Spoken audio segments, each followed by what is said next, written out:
중고 거래의 빌런들 1. 20년가량 잡다한 중고 거래를 하면서도 금전적 피해를 본 적은 거의 없었다는 것을 나름대로 자랑스럽게 생각한다. 내가 뭘 잘했다기보다는 단순히 운이 좋았을 뿐이지만 무사고 운전 경력도 운 없이는 안 되는 일이니까 나쁘지 않은 전적이다. 그러나 사기를 당할 뻔했거나 아주 이상한 거래 상대를 만난 적도 몇 번은 있다. 1. 잘못된 서비스. 일단 사기가 아니었나 싶었던 거래는 플레이스테이션 4 프로. 이건 중고는 아니고 새 물건을 정식 매장이 아니라 SNS에서 알게 된 사람에게 주문한 경우였다. 게임기를 다루는 업체와 연줄이 있어서 시간은 좀 걸리지만 약간 싸게 팔 수 있다는 말에 혹해서 주문한 것인데, 나도 정신머리가 전혀 없진 않아서 해당 계정의 주인이 활동한 사항이나 연락처, 계좌번호를 모두 조사하고 이만하면 문제가 없겠다는 판단을 내렸다. 대외적으로 이름을 걸어놔야 하는 일을 하는 데다 예전에도 비슷한 거래를 한 기록이 있었기 때문이다. 물건은 원래 예정했던 한 달에서 약간 더 지나받았던 것으로 기억한다. 그런데 사은품으로 받기로 했던 게임 대신 다른 게임이 왔다. 주문한 것은 물량이 없어서 나중에 보내주겠으며 늦은 게 미안하니 다른 게임을 넣어줬다는 것이다. 원래 선택한 게임을 하루빨리 하고 싶어서 안달이 났으면 길길이 날뛰었을 텐데, 그때 나는 같이 산 게임을 밀봉으로 팔아버릴 작정이었으므로 그냥 저냥 따지지 않고 넘어갔다. 그런데 어째 아무리 기다려도 소식이 없는 게 아닌가. SNS를 보니 퍽치기를 당해서 병원에 갔다는 얘기가 올라와 있었고, 그 이후로는 아무 말도 없었다. 아무래도 의심스러운 상황이었다. 정말 퍽치기를 당해서 제정신이 아닐 수도 있겠지만 타이밍이 너무 공교로웠고, 아주 심하게 다친 게 아니라면 사정이 이렇게 되어 일 처리가 더 늦어지겠다는 안내라도 해야 마땅하다. 그래서 독촉하는 메시지를 보내보았으나 답이 돌아오진 않았다. 이것은 사기인가 아닌가? 판매자가 불성실한 거래를 했다는 건 확실했으나 사은품으로 준다는 물건을 요구와 다르게 준 걸 사기라고 할 수는 없을 것 같았다. 식당에서 음식이 늦게 나오게 되었다고 서비스로 반찬 하나를 더 내줬는데, 그게 내가 달라던 게 아니라고 해서 불같이 화를 내는 것도 이상하지 않은가? 결국 나는 그 선에서 거래를 완결지었다. 하지만 지금 생각해보면 정말이지 겁도 없이 위험한 거래를 했구나 싶다.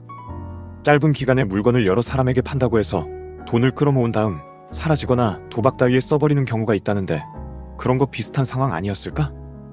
진상은 알 수 없지만 아무튼 상대가 괜찮아 보인다고 멋대로 판단하고 거래할 일이 아니다. 인스타그램이나 네이버 밴드 같은 SNS에서도 물건 파는 사람이 매우 많다는데 유명함이 신뢰도와 같을 순 없다. 이 뜬금없는 환불. 지금은 안드로이드로 통화 녹음하면서 사기 예방하라고 후배에게 남는 스마트폰을 빌려줄 정도로 안드로이드 전도사 같은 역할을 자처하고 있지만, 스마트폰 입문은 아이폰으로 했다.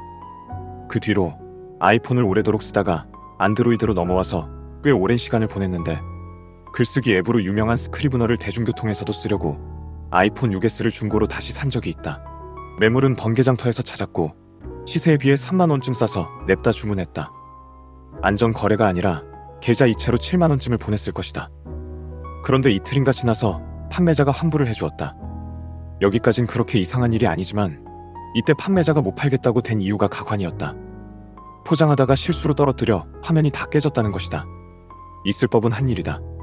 그러나 아이폰 6S처럼 가벼운 스마트폰은 책상 높이에서 장판이나 마루 표면에 떨어뜨린다 해도 좀처럼 깨지지 않는데, 배송이 좀 늦지 않나 싶은 시점에 공교롭게도 깨뜨리고 말았다는 게 수상쩍었다. 이것도 수십 명에게 돈을 받아서 급히 어디에 쓸 돈을 메꾼 다음 또 다른 건으로 돌려막기를 한 게 아닌가 생각했다. 역시 가급적 안전거래를 할 일이고, 특별한 사유 없이 시세보다 싼 물건은 주의해야 한다. 3. 내 시간을 낭비시키다니. 2022년까지 샤오미 미 밴드를 사용했다. 1이 나왔을 때부터 6까지 썼으니 애용하긴 했다. 3부터는 어머니도 드리고 나도 썼는데, 전면 카메라 말고 후면 카메라로 그룹 셀피를 찍고 싶다는 이상한 이유 때문에 스마트워치를 쓰게 되면서 당시 신형이던 미 밴드를 어머니에게 드리고 남는 것 한 대는 팔았다. 그런데 정말이지 이상하게도 아무 이상도 없었던 물건을 받아본 구매자가 안 켜진다는 문의를 보냈다. 혹시 모르니 충전을 다시 해보라고 권해봤지만 역시 되지 않는다고 했다. 증명을 위해서 동영상까지 찍어 보냈으니 의심할 여지도 없었다. 나는 어이가 없었지만 엄청나게 놀라진 않았다. 미 밴드가 유명하기도 하고 제품의 품질도 좋은 편이지만 어쩐지 연결이 안 되어 오만 가지 난리법석을 피운 경험이 몇 번이나 있기 때문이다. 뭐든 다 그렇다고 단언할 순 없지만 중국발 전자제품에서 이런 원인 모를 문제가 일어날 때가 많은 편이다. 말도 안 되는 가격의 비밀에 품질 관리를 약간 널널하게 한다는 비결이 숨어있기 때문이리라. 아무튼 내가 판 물건이 제대로 되지 않는다니 환불해주는 수밖에 없었다. 그런데 구매자가 추가한 요구가 걸작이었다. 제품은 택배로 다시 보내주겠지만 택배비는 물론이고 우체국까지 가서 택배를 붙이고 옴으로써 발생한 손해도 배상하라는 것이었다. 이건 어디서도 듣도 보도 못한 요구였다. 정말 합리적으로 따지면 이치에 어긋난 말은 아니지만 고작 15,000원쯤에 거래한 20g도 안 되는 물건을 돌려보내는 일에 그렇게 심각한 배상을 요구하는 건 다소 과한 게 아닐까? 우체국이 멀다면 기사를 불러 접수할 수도 있을 텐데 무슨 사정이 있었는지 모를 일이다. 아니면 기껏 산 물건이 별짓을 다 해도 제대로 작동하지 않아서 분통이 터졌을지도 모르겠다. 사실 나는 애초부터 물건을 다시 받을 생각이 없었다. 15만 원쯤 하는 물건이라면 받아서 다시 살펴봤겠지만 내가 손볼 수 있을 부분도 없는 물건을 택배비와 배상금까지 내고 받아서 대체 뭘 어쩌겠는가. 그런데 내가 말을 꺼내기도 전에 네가 고장낸 물건을 고스란히 내놓으라는 요구라도 들은 것처럼 반응하니 어처구니가 없었다. 나는 그냥 폐기해달라고, 불편을 끼쳐 정말 죄송하다고 말했다. 상대는 잠시 말문을 잃은 것 같았다가 그러겠다고 했다. 천만다행으로 고장난 물건을 켜보려 하다 폐기까지 하게 되어 발생한 시간적 정신적 피해에 대한 보상금과 쓰레기가 쓰레기 봉지에서 차지하는 용적에 대한 비용을 청구하진 않았다. 아무튼 판매자 입장으로 문제를 유발한 경험은 거의 없는데 그 중에서도 특히 진기한 경우였다. 사내 삼촌은 경찰. 상당히 오래된 일이라 기억은 정확하지 않다. 이것도 내가 스마트폰인지 뭔지를 팔 때 일어난 일일 것이다. 상대가 은근히 깐깐해서 자잘한 정보를 전달하기 피곤하다는 생각을 하면서도 안 팔 수는 없어서 거래를 꾸역꾸역 진행했는데 거래가 입금만 남겨두고 있을 때 구매자가 요즘 흉흉한 일이 많다는 식으로 운을 떼더니 참고로 자기 삼촌이 어디 경찰서에 높은 사람이니 혹시라도 땀만 먹지 않길 바란다는 소리를 하는 게 아닌가. 물건을 팔 때 조건을 따져보기보다는 먼저 연락한 사람에게 판매하는 것을 암묵적 규칙이자 미덕이라 생각해서 굳이 참으며 거래를 하던 나는 대번에 분통이 터지고 말았다. 나도 중고 물품 거래를 제법 하니까 사기 걱정을 하는 건 이해한다.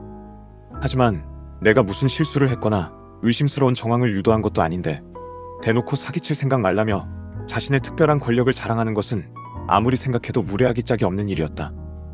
굳이 그런 짓을 하고 싶다면 아이디를 우리 삼촌은 경찰 따위로 하든지 대화 초장부터 말할 일이지. 이런저런 확인으로 시간을 까먹어서 어떻게든 거래를 하는 게 나은 상황으로 몰아놓은 다음 완장질을 하는 건 상도덕이 아니다. 결국 나는 기분 나쁘니까 딴 데 가서 사시오. 난 안 팔겠소. 하는 식으로 거절했다. 상대는 그제야 자기가 조심하느라 그랬다고 사과했지만 나는 차단을 박았다. 그런데 돌아서서 나중에 생각해보니 더욱 화가 나는 게 그 상대가 사기꾼을 사전에 걸러냈다고 뿌듯해할지도 모른다는 점이었다. 마음대로 생각하라지. 차단을 몇 번 더 당해보면 상도덕을 배울지 모르겠다. 계속